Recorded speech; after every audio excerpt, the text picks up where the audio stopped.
Hello guys, welcome back to my channel Apurbashil vlogs. তো কেমন আছো তোমরা? আশা করি ভালোই আছো। তো আমিও খুব ভালো আছি।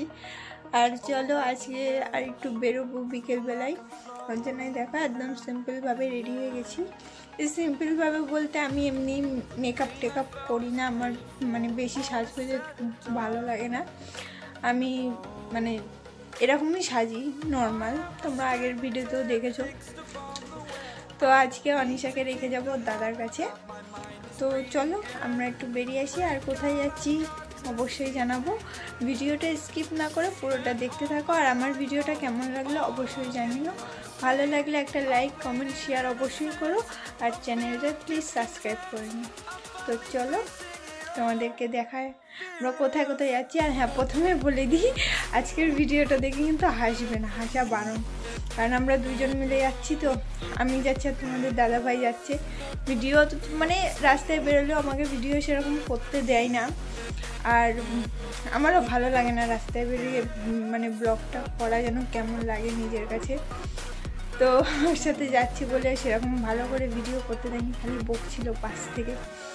তো চলো কোথায় যাচ্ছি অবশ্যই শেয়ার করবো। ভিডিওটা স্কিপ না করে পুরোটা দেখো। তো এই দেখো চলে এসে আবার বাড়ির থেকে যে লবণ নিয়ে এসেছি। তো আমরা এই যে দুইজন মিলে গেলে প্রথমেই বললাম কি মানে কাণ্ড করতে করতে যাই। আমরা রাস্তা দিয়ে ফুল খেতে খেতে যাচ্ছি। তো হাসা তো মানে অফুরন্ত লেগেই আছে। তো দেখো তোমাদের দাদাভাই ফুল খাচ্ছে, তো আবার ক্যামেরার সামনে দেখাচ্ছে। তো লম্বা হয়ে গেছে, উঁচুতে দাঁড়িয়েছিল, জন্য ভালো করা হয়নি। তো তোমাদেরকে তো প্রথমেই বললাম ওর সাথে বেরোতে গেলে খালি মজার মজা, খুব একটা ভালো ভিডিও হয় না, তাও তোমাদের সাথে একটু শেয়ার করলাম। আর এই দেখো চারিদিকে যে সেগুন বাগান আর কলা বাগানের ভেতর দিয়ে আমরা যাচ্ছি। যেতে যেতে তোমাদের দাদাভাই বলছে সুদীপ আমি রাস্তা ভুলে গেছি, আমি আর চিনতে পারছি না। দাঁড়িয়ে খানিকক্ষণ ভাবনা চিন্তাও করে নিয়েছে। ওর জন্য আমাদের যে সোনার দোকানে পৌঁছাতে অনেকটা লেটও হয়ে গেছে। তো সঙ্গে থেকে ভিডিওটা স্কিপ না করে আমরা কি কি কিনছি না কিনছি অবশ্যই তোমাদেরকে দেখাবো। আর এদিকে দেখো ছোটোবেলায় খেলতে আসতো এখানটায়, সেটাই বলছে আমাকে।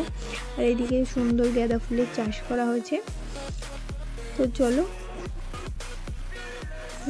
আমাদের ওইদিকে হয় না, আমার শ্বশুর করতো আগে, এখন আর করে না।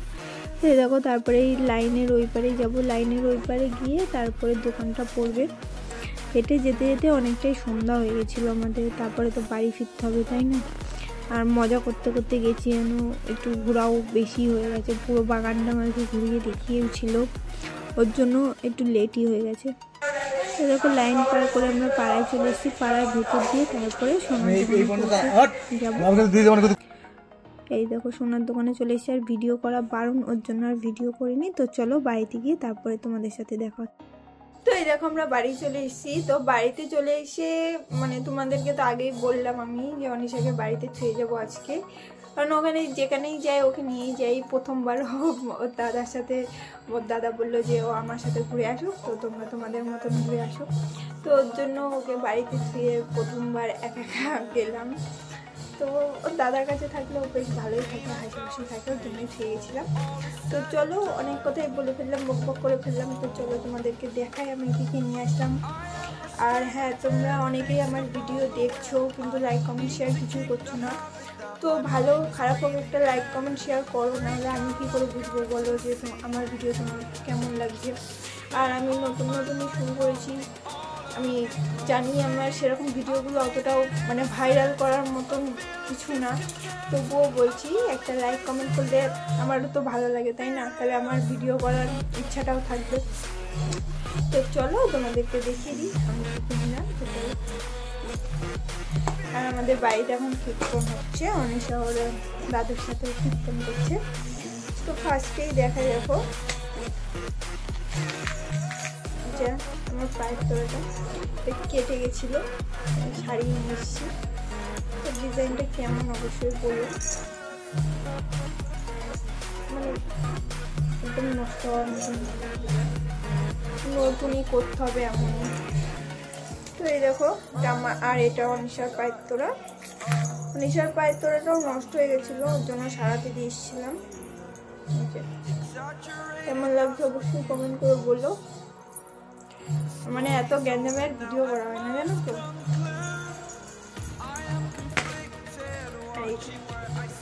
সব। আর আমি এর আগে নাকে নথ করতাম, এটা তোমরা দেখেছো কিনা জানি না, এটা আমার মেয়ে হওয়ার পরে এই যে ভেঙে দিয়েছে, এই ঝুলটা ছিল না, ওই জন্য এই ঝুলটা লাগিয়ে নিয়ে এসেছি। মানে নাকে ধরেই টান দেয়, আমি জানি না এটা করলে আবার কী করবে, ওর জন্য এখনো করবো না, আগে দেখবো যদি দুদিন পরে যদি টান দেয় তাহলে আর করবো না, খুলে রেখে দেবো। দেখো, আর এই আংটিটা পরেই এসছে ওখান থেকে, পরিষ্কার করতে দিয়েছিলাম অবশ্য অনেক দিনই, তোমার দাদাভাই বানিয়ে দিয়েছে, তো পরা হয় না। তো সামনেই তো তোমাদের বললাম দেওয়ারের বিয়ে আছে, ওর জন্য এই জিনিসগুলো একটু পরিষ্কার করলে আমার কিছু কেনাকাটিও। তো এই দেখো সবার শেষে এই নাকেরটা পছন্দ হলো, এই নাকেরটা নিয়ে এসেছি, দেখাতেও ডিজাইনটা কেমন লাগলো অবশ্যই কমেন্ট করে বলো। আর আমার ভিডিওটা যদি ভালো লেগে থাকে তাহলে একটা লাইক কমেন্ট শেয়ার করে দিও। আজ এই পর্যন্তই, দেখা হচ্ছে নেক্সট ব্লগে। আর যারা আমার চ্যানেলটা সাবস্ক্রাইব করনি অবশ্যই সাবস্ক্রাইব করে নিও, কারণ ভালো খারাপ হোক যতটুকুই শেয়ার করতে পারছি নিজেরও ভালো লাগছে, আর জানিও তোমাদের কেমন লাগছে। আর সামনেই তো জানো আমাদের বাড়িতে একটা বড় অনুষ্ঠান, তো দেওরের বিয়ে, দেওর মানে আমার কিন্তু মাসি শাশুড়ির ছেলে, আমার দেওরের এখনও বিয়ের বয়স হয়নি, আমারও দেওর আছে নিচে। তো চলো এই পর্যন্তই, দেখা হচ্ছে নেক্সট ব্লগে।